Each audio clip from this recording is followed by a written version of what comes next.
Good afternoon, fellow off-road environmentalists. My name is Sean Baker. I go by MT4Runner on the Pirate 4x4 forum. And the Secretary of the Navy has released a final environmental impact statement for the land acquisition at the Marine Corps Air Ground Combat Center in 29 Palms, California. This means that they want to expand the base at 29 Palms to include about 2/3 or 3/4 of the existing area in the Johnson Valley OHV area. Most of the area north of Means Dry Lake Bed is going to be closed for our uses forever, and most of the area, including the Hammers Trail and the Means Dry Lake Bed, Hammers Trails, is going to be closed to us 2 months out of the year. We don't know for sure which 2 months that is. Hopefully not during King of the Hammers week. Like I said, the final EIS was published July 27th, 2012.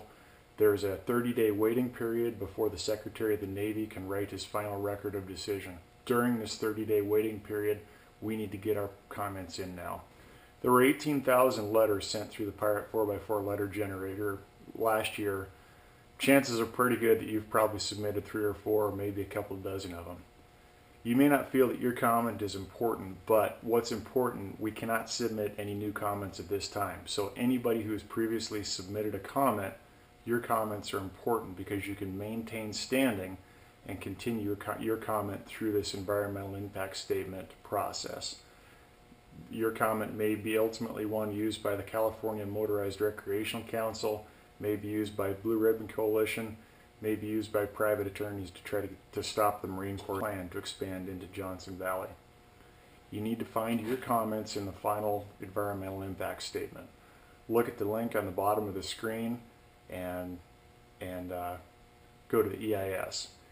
When you get to the Land Acquisition Airspace Establishment Study, click on Appendix N. Appendix N contains a list of all the public comments received. You may have been one of the people who submitted one of the 18,000 comments through the Pirate 4x4 letter generator. You may have submitted your comments via postal mail, or you may have attended one of the local public meetings. It's critical that you find your comment in Appendix N. There's a table about midway through that appendix. It's a huge 2,000 or 3,000 page long PDF. It's going to take a little while to download. Find the page or pages that have your comments on it. I found it was pretty handy just to print out those pages. When you hit print, you can print current page, so you don't have to print out all 2,000 pages just to save those couple. Look for your name, find your name. You may have, like I said, 5, 10, a dozen, or a couple dozen comments. You need to find each of those comments in the final environmental impact statement. There's going to be 2 columns behind your name. The first column is the number of your comment. The second column is the page number in which your comment will be found.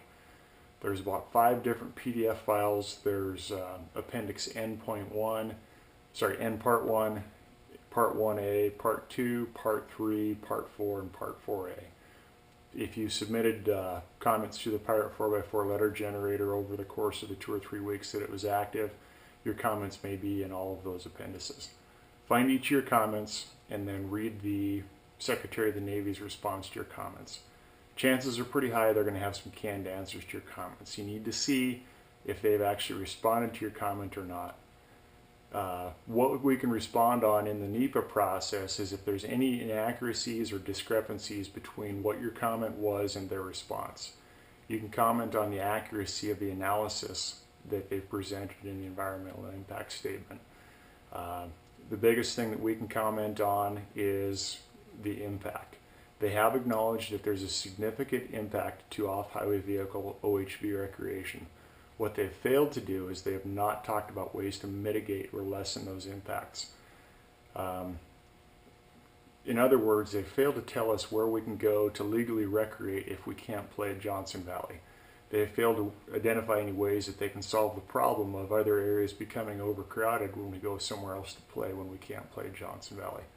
Finally, you can disagree with their interpretation of any of the impacts. So make sure you provide specifics, and it's okay to just provide your opinion. You don't have to have scientific facts, but make sure that your opinion is valid, and be very polite but straightforward when you provide these comments. Address your comments to the Naval Facilities Engineering Command, Southwest.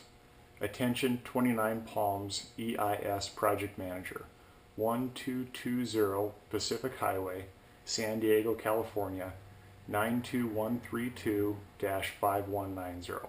The address is also on the bottom of the screen or in the link to this YouTube video. Remember, your comments are due August 27th. That's only 19 days from today, 2.5 weeks. Please get your comments in. If you've got any questions, please post your questions up in the 7 days to save the Hammers Facebook page, or hit me on Pirate. Again, my username is MT4Runner. Hit me with a private message. Thank you very much for your time.